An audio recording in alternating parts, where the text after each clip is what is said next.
And I recognize a number of faces from the last time that I got up here and did this, but I want to talk a little bit about the event that the Gulf Coast Council of FFI is going to be doing the first weekend of May down in Gulf Shores, Alabama. This is the second year that we're doing it. I'm the president of the Gulf Coast Council.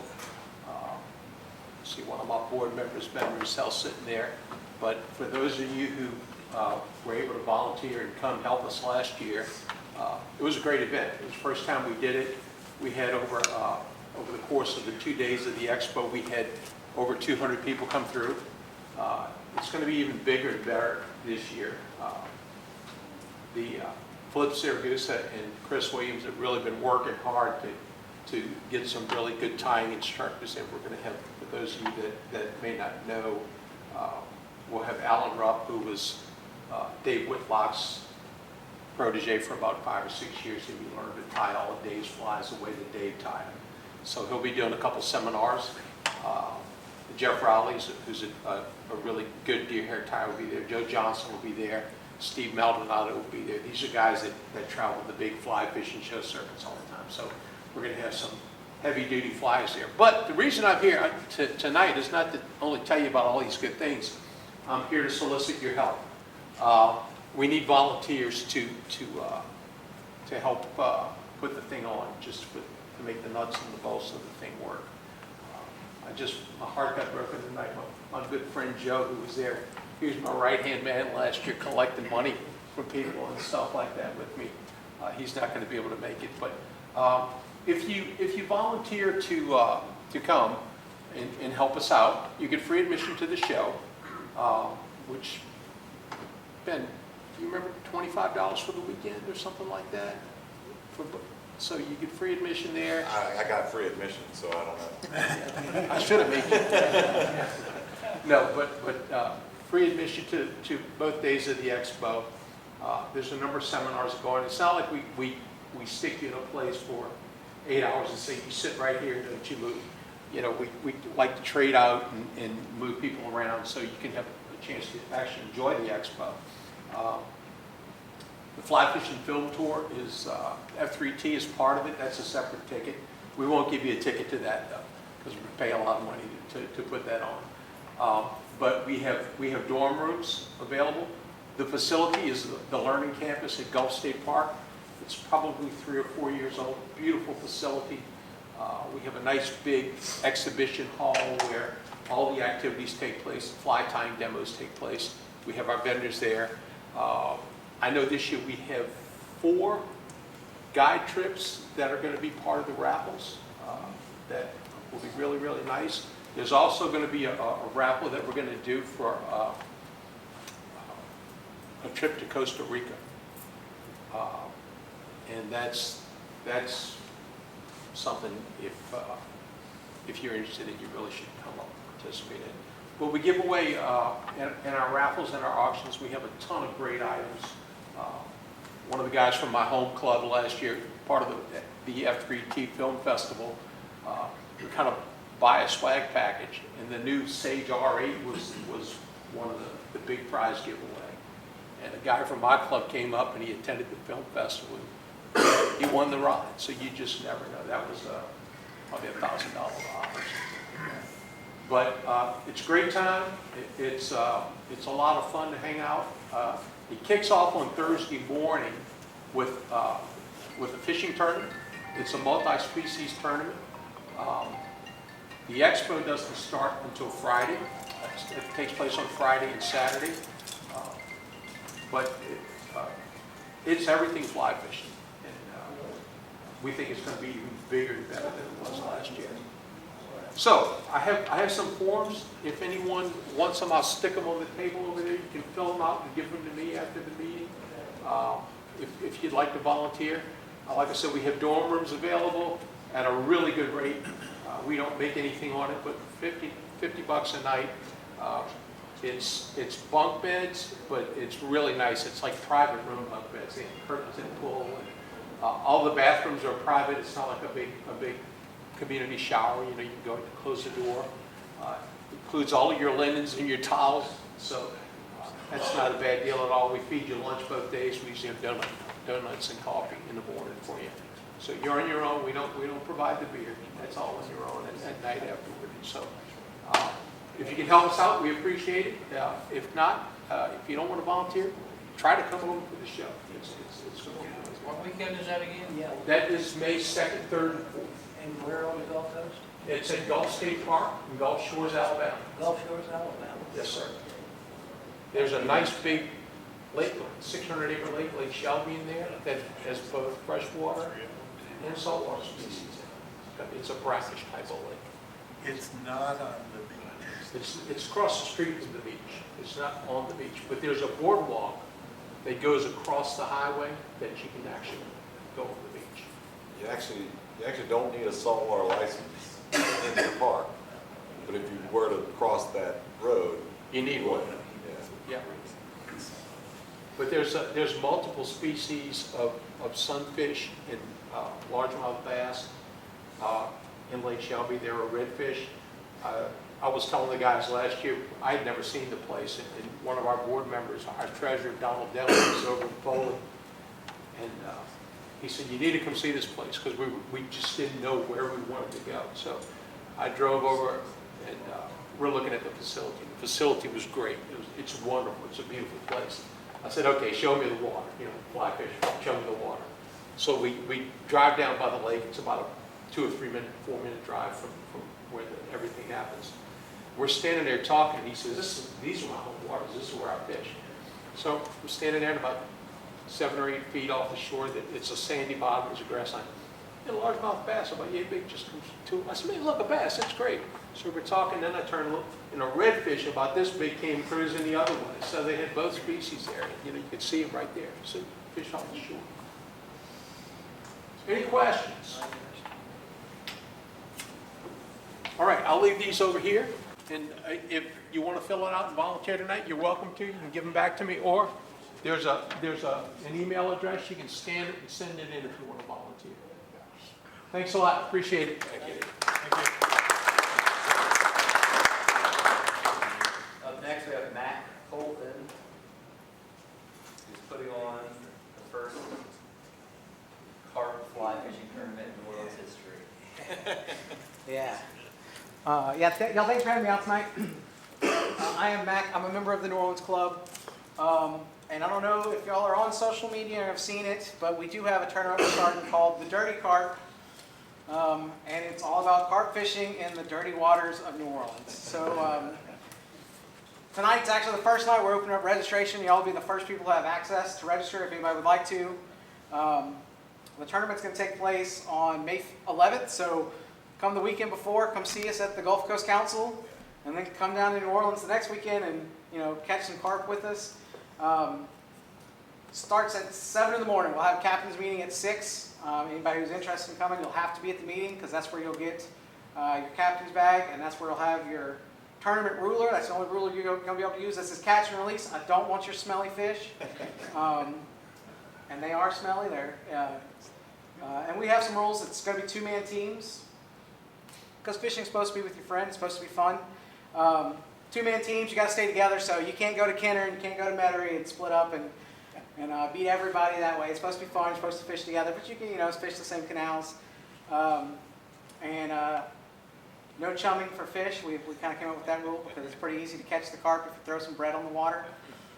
Believe me. Other than that, the other rule is if it says no trespassing, don't jump fences, But other than that, we're just going to let it kind of go easy this year. It's all from land, so you can't bring a kayak, can't fish from a boat. It's all going to be in the canals anyway. I don't know how many people are familiar with carp fishing in Metairie, New Orleans. It's literally as simple as parking in a neighborhood and then just not getting hit by the traffic coming by, as you're casting into the creeks there. That's pretty much, we're trying to keep it simple. We're not trying to make it too complicated. We just want people to have a good time. It started off as a small idea, and then I can tell people I'm the social person of this 3-man group that kind of decided to do this. It's me, my brother-in-law, and our friend Brent. And they're the industry connections, as I call it. So We actually, what started off as just like a fun idea to have some people come down and fish for carp turned into something a lot bigger than I thought it would be, and now my hands are full. We have Hatch reels on board, so Hatch has donated 2 reels for the first place team. TFO is on board. TFO has donated 2 rods for the second place team, and then Grundens has donated some boots or something for the third place team. So they jumped on board. Now we have Costa has donated this weekend. We met with them. They've donated 6 glasses. Hatch is donating 4 more reels for raffles. So it's $50 per team to join. What does your $50 get you? It gets you a free beer, hamburger, coffee and donuts that morning at the thing. Gets you a t-shirt. We have shirts made. I don't know if you've seen our logo. I've got it on the registration tonight. We're printing up a shirt. And it also gets you a raffle ticket for the raffles. And that's the only way you can get a raffle ticket is through your captain's bag. So we're going to hopefully have about 20 to 30 raffle items. So you'll have about, a 50 to 60% chance, or 30 to 50% chance of actually winning something too. So that's kind of what we want to make it. We want to make it worth your while, make it fun, socialize with people. Anybody, even if you don't want to compete in the tournament, you want to just come hang out, anybody's more than welcome to come. We're hosting it at No Wake Outfitters on Airline Highway in Metairie. So if y'all haven't had a chance to come out, just check out Justin's shop. It's a good chance to do that. He's gracious enough to serve as the host. He's donated a turtle box as one of our raffle items. So it's a really good thing. That's pretty much it. We just, I don't know if y'all want to know about carp fishing. I'm kind of open to fielding questions. If y'all have never done it, I can answer some questions. If you're interested, please sign up tonight. You don't have to pay tonight. We're going to do it all through Venmo. But we want to put you on the list because we are limiting it to 30 teams. We're not going to, one, we just don't know how, we wanted to keep it local before we gave it a chance for, there's some people from out of state and a lot of people come down to live at Hopedale and stuff that want to fly fish, but are out of state that want to do it, but we want to keep it as like a local tournament. So we want to give our local clubs a chance to do it first. So please take a form, even if you're not sure yet. Please take a form, and you can text or email it to us, and we'll get you on the list. We want to give y'all a chance to register first. What kind of flies do you use for carp? So you can use anything. My experience is I use a bread fly because I like to cheat. But I'm not doing it in the tournament. But what also works is anything that looks like a small crawfish. I tell people if you're going to look at the carp fishing on YouTube, take it with a grain of salt because a lot of the carp fishing on YouTube, they're fishing out in these big flooded flats, or if you're out west in these big, these big kind of open lakes. It's really clear water. In some places they're fishing. And so they're talking about using size 10 or 12 flies. I saw a guy that says he even uses up to a 12-foot leader. It's different in New Orleans. If you've ever been to New Orleans and drove down Veterans Highway or West Esplanade and looked in the canal, it's chocolate milk. The fish can't see anything. So anything that looks like a crawfish or a mussel, so an easy fly to tie is something with an ultra chenille tail and just a palmer chenille body. You can weight it with heavy bead chain eyes just because you want to see the hook point up. Works great. They're going to be rooting around looking for little clams, mussels, type of insects in the water like that. So anything like that works great. You don't have to cast all the way out to the middle. A lot of times you're going to find them 2 inches off the bank, where that bank drops straight off into the water. So you're actually going to be casting maybe 20 feet along the bank so you don't spook them. So any fly like that works. If you just want to catch one, you can tie a bread fly, and they'll come up to the surface. They will eat sometimes hoppers off the surface, but that's kind of rare. I wouldn't recommend if you're trying to catch one for the tournament, you're going with a little hopper on top. But they'll eat anything that looks or presents as small crayfish, and I like to tie it on a size 4 or 6, and I always recommend the stout hook because you'll kind of catch them anywhere from 1 or 2 pounds up to, I've caught one recently like around 25 pounds. So they get pretty big. They like small buggy flies, like Yeah. Mac said, especially the ditches at size 4, 6, and a stout hook. If you do fish for carp, if you want to do the tournament, I highly recommend bringing a net. And I even recommend bringing a boat-sized net for a couple of reasons. But even if you go down to fish in general in Metairie, a lot of the canals have been done over the last few years to help with flooding. So they've gotten where they're very steep and grass until they get down to some large granite rocks in a lot of places. And so it's really hard, and for me, it's almost impossible. I can't just reach down and pick up these fish. Bring a big boat net them, bring them up. They're pretty hardy fish. You're going to have a hard time truly hurting them. Be gentle with them, but netting the fish and bringing them up on the bank to unhook them is not going to hurt them. and just release them like normal. But it's very hard to get them in and get a hand. They're very slick, and they are, like I said, if you catch a little one, not such a big deal. But like I said, I've caught something like this, and it's if it wasn't for the fact that I had a net, you end up just having to reach out and unhook them in the water. If you know, and that's kind of hard to do because they got that mouth on the bottom and that hook is underneath. You kind of have to flip them over. So I recommend everyone bring a net, and easier to land, easier on your gear, easier on the. So what species of carp are you catching? The most common carp you're going to catch in New Orleans is a common carp. So it's the ones that you see. A mirror carp is like a subspecies of it. They got just that kind of gold color, big scales, and they've got that mouth underneath. Gold color. Yeah, kind of like a tannish gold color. I've got pictures if y'all want to see some. He's got the bona fides, he's not just telling you fish stories, he'll show you pictures if you'd like to see. Yeah, they got that mouth underneath it. They do have grass carp, and you're more than welcome to enter a grass carp species. City Park does have grass carp in it. I've never caught a grass carp. They're much harder to catch because their diet is almost exclusively vegetation. So, You did a grass fly. yes, you need a grass fly. You tie the flies I've seen people tie are just like almost like a green chenille. They just throw this thing that looks like a piece of grass in the water. But they're much harder to catch. I've never caught one. They're hard to spot in those canals. They tend to sail. They have them at City Park to help with some of the algae and stuff so you see in there. And then we also have another carp species I've never seen, but it's listed as in New Orleans. It's called black carp. It's just a dark colored carp, but I've never even seen one. It's one of the things, if you look up carp species in New Orleans, it'll say it's there. But 99% of the carp you see in the canals are common carp. And I'll give away secrets. People say it's a problem, but I'll tell you where to fish them. The easiest thing to do, if you're familiar with mettering, for the tournament itself, we do have some boundaries. It's anything in, basically from Kenner all the way over to Chalmette. So anywhere there. So we don't want people driving to the North Shore if they know anything there. It's pretty much there. And disclaimer now, your safety is on you. If you don't know if you should go in this neighborhood to catch carp, don't go in this neighborhood to catch carp. Because we went yesterday to a place to look for gar, and we were in New Orleans East. And I don't know if y'all can tell, I'm not the New Orleans East type. And I'm sitting here the whole time like, oh God, I'm not from New Orleans originally either. I'm from North Louisiana, so yeah, it was a little spooky. So I tell everybody, just take your safety into account. But when I tell people where to go look for carp, to me there are 4 major roads through Kenner Metairie that are connected, that have the canals built off of them. West Metairie, West Napoleon, Veterans, and West Esplanade. Just drive along those, get in the left lane, put your polarized glasses on, and you'll see them. And then when you see one, just pull over in the neighborhood. You can street park in neighborhoods. As long as you don't block a driveway, hop out, try to catch it. So it's really easy. There's no exact spot. Everyone's like, I'll give you the spot. Here's the spot. These 4 roads. Go drive around. You'll see them mudding up, or you'll see them sometimes splashing at the surface or cruising. And they'll really like it when the sun's out. They'll get on these 1-foot flats and these wide canals, and they'll just be moving all over. So they're fairly easy to spot. Anywhere there's a big culvert coming in, they love to kind of congregate there. It's kind of just a whatever thing.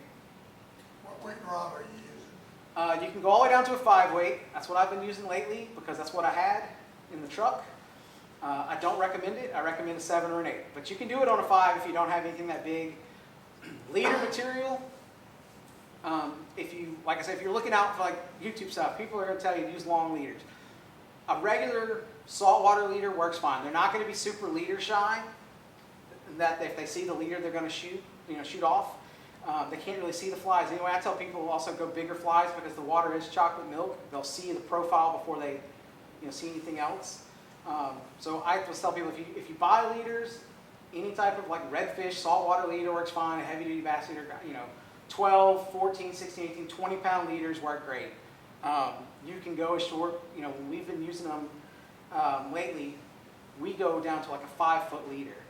But we want kind of a really short, stout leader when we set the hook on these fish. But me personally, I like about a 9-foot regular leader, shortened down to about 8 feet. You don't need a super long one. You just want to be able to turn over whatever fly you're throwing. 8-weight rod should work fine. 7-weight rod, like I said, you can go down to 5, but you're taking your rod safety in your own hands when you get down to 5 on a big one. What is the object Is the object to catch as many? So the team object, that's the point. So catches it's a bag limit. We're doing the longest 3 fish. We'll give you the instructions on exactly how to measure your fish to follow the rules so they don't get penalized. And we're keeping it, like I said, we're keeping it simple this year because this idea started in January and I thought we'd have more time to plan it, but we don't. I am the official judge in the tournament, so I'm not actually competing. I'm going to be at the shop, and everybody will have my number. When you catch a fish, you text it to us. You text it to me. What that does is it also geotags the fish, so I'll know where you caught it roughly, so I know you're not like leaving the area. But you'll take the measurements. I'll put it in my Excel spreadsheet just so I can track it, but I'll also approve your fish and say, this looks good, your measurements count. And so it's going to be the longest 3 fish bag. We decided to use 3 fish instead of 1 because we wanted to reward people who caught more than 1 fish, but then the person who gets lucky and catches a big one. Because I find in New Orleans at least, and I've never carp fished anywhere else, so I don't know if it's anywhere else like that, but in New Orleans the carp tend to school up by size, I find. So when you catch 1 carp that's 12, 14 inches, a little one, most of them in that school are going to be generally the same size.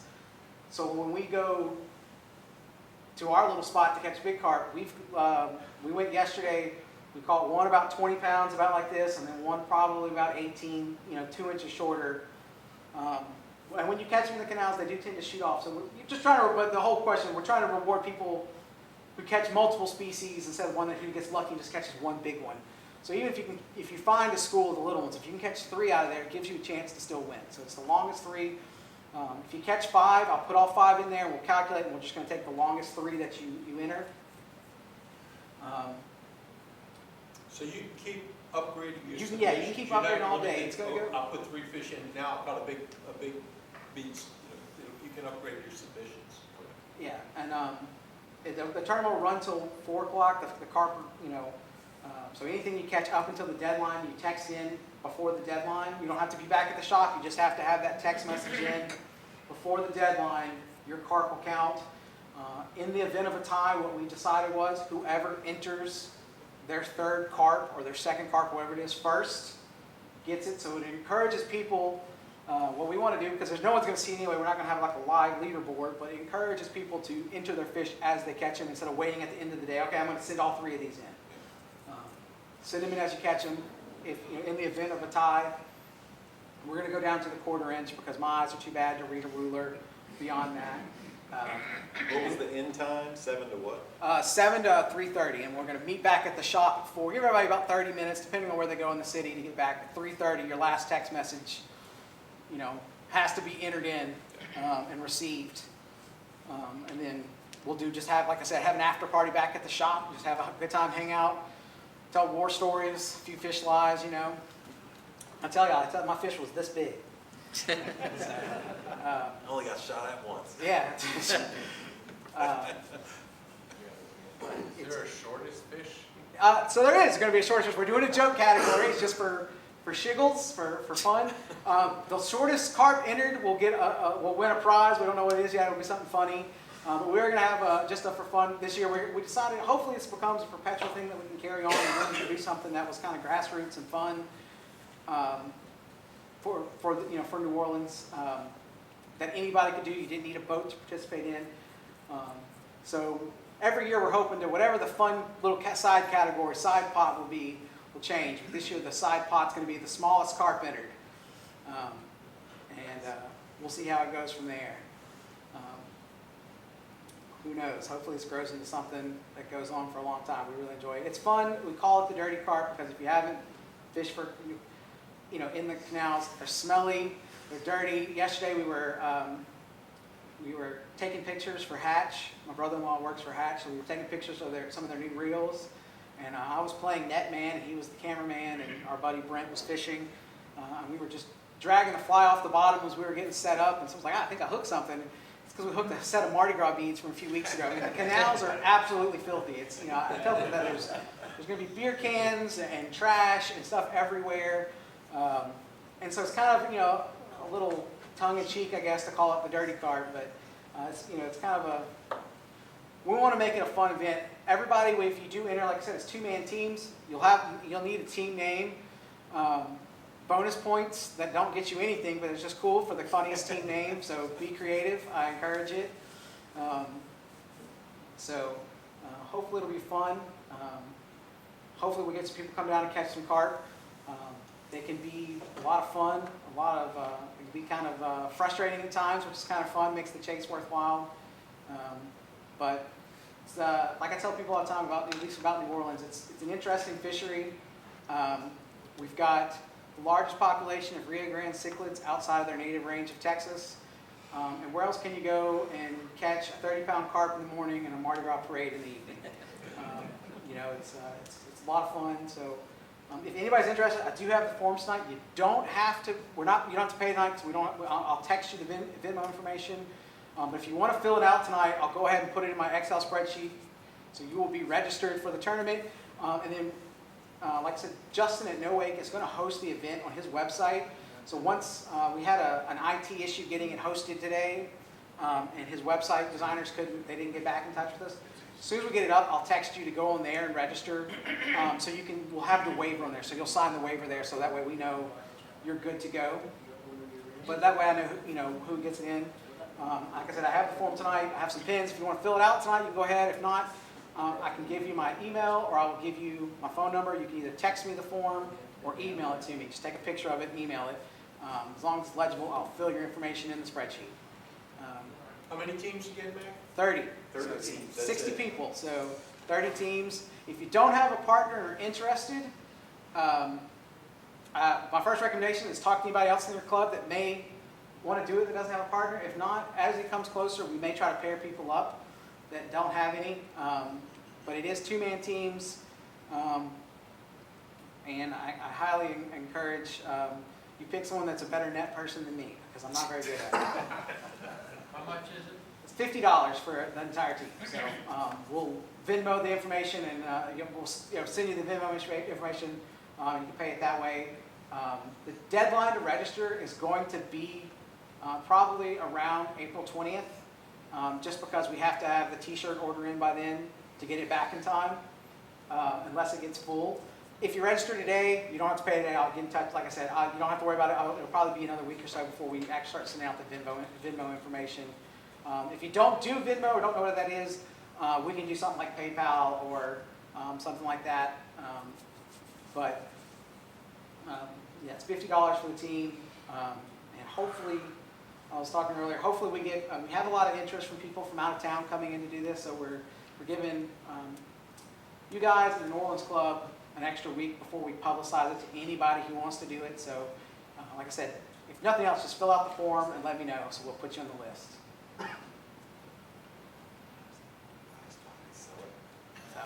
What were those streets you mentioned? The date of the tournament is May 11th. No, the streets you mentioned. Oh, the name of the streets? West Metairie, West Napoleon, Veterans, and Esplanade. So they're the canals that run east to west through Kenner and Metairie. And those are going to be your best shot to find. I mean, they're in all the canals, but if you've never been to Metairie to fish, it's one of the best things to do is just hit one of those canals and just, like I said, as long as there's not a lot of traffic, you can pretty much go 10 miles an hour on it and just head out the window looking. And it's easy enough. You can park, if it's a business that's right there across, you can park in their parking lot. If it's a neighborhood, the only thing I tell people in the neighborhood is you cannot block a driveway in on the other side. So even if there's a driveway here, you cannot park directly across from it, or you will get a ticket if JPO is in the mood to write tickets that day. You can get a ticket for that. So I tell people, just park, where there's no driveway around you or something, and you can just hop out, walk from the neighborhood, fish the canals. You can walk all up and down the canals to fish for them. Usually no problem. The biggest thing I tell people to worry about is on your back cast if there's cars coming. I've done that before where. Pow! Or the big clouds of minnow. Yeah, or exactly. I worry about hitting someone's car and accidentally putting a window out or something. But and a lot of the canals, if you find a good spot where it's not too steep, there's also enough grass where you're not worried about a 50-foot back cast or anything like that. So I can sometimes. And I say that if you find them, generally you can. If you find them, like they're not gonna. The structure I tell that they tend to hold to is they like to be around culverts, and they like those cut banks, or where the canal just constantly runs through. It does cut the bank down, so you can tell where the general level of the water is. And they like that because that's where they like to root. And then they'll root out in the middle. They'll root everywhere. But typically, when we see them mudding up and stuff, they're up against the. You'll see them there more often than not. I do up against the grass. So usually, you're casting parallel to the bank. I'm not usually casting across or in the middle of the canal too often.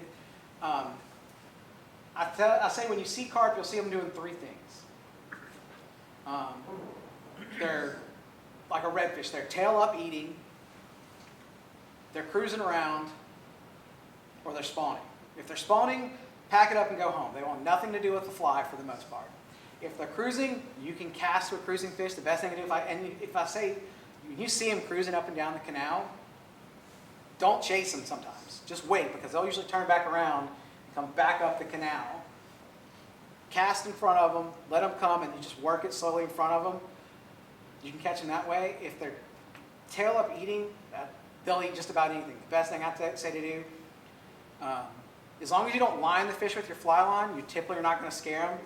You're using like a good 8-foot leader, throw it 4 feet past the fish, and then skate the fly to the fish, and then let it drop. If you drop it within 6 inches on either side of their face and they're eating, they usually will turn and pick up that fly. They will turn on it, and they're really good. It's fun. They're fun to sight fish because they are a lot like a redfish, because you can sight fish them. You can see them actually eat the fly, so it's kind of fun. You're not just blind casting, and they're not going to hit very aggressively, so you almost have to watch and pick up the fly and watch your leader. They're not going to pick it up or they're not going to hit it like a bass. They're not going to hit it in this big predatory manner. So it's a lot of fun. But once you set the hook, you'll know if you have them or not once you set the hook, because they're going to fight. Like they remind me of like a big black drum. They just kind of bulldog down into the mud, and then they will just constantly just pull and pull and pull. But if you can find them feeding or cruising, you'll do fine. How's the water clarity in the canals right now? It's pretty muddy. When I was Yesterday, so we got all that rain, a lot of rain Thursday and Friday. So yesterday when we went, it seems like all the pumping stations or the gates in the canals are pumping out towards the lake. So not only was it was the water chocolate milk. I mean, you couldn't see but 4 inches really under the surface before your fly kind of got hard to see. The water, we were cheating yesterday because we were doing a little photo shoot, so we were chumming them up to make sure we could get them there.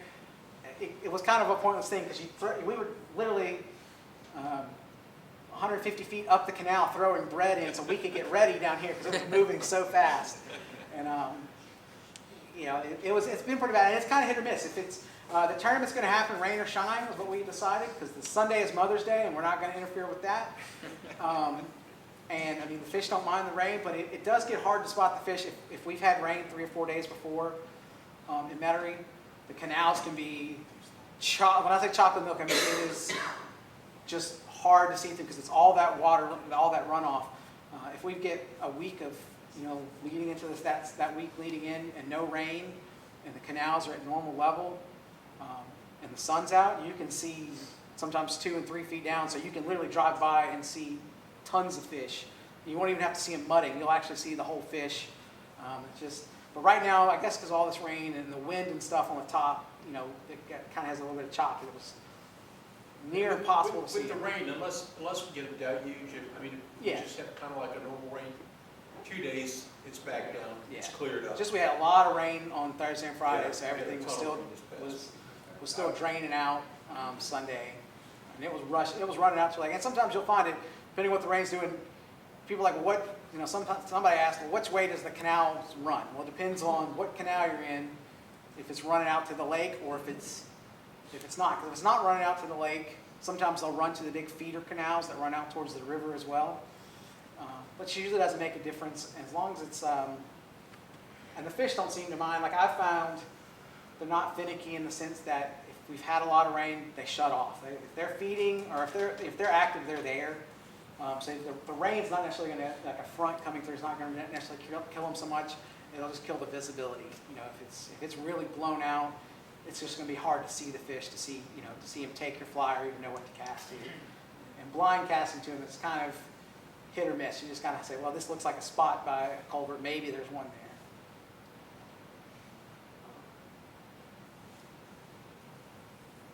like I said, I got, if no one has any more questions, I got the registration. Come get one from me. You don't have to fill it out tonight, but if you do, that's great. I'll take it home and put it in the spreadsheet tonight. But I want to say thank y'all for having me.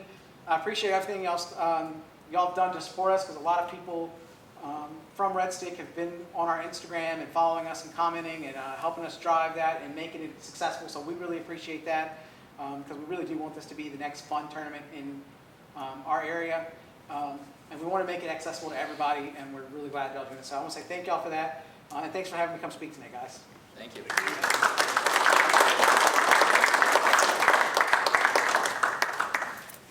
Thank you, Mac. Thanks, AJ.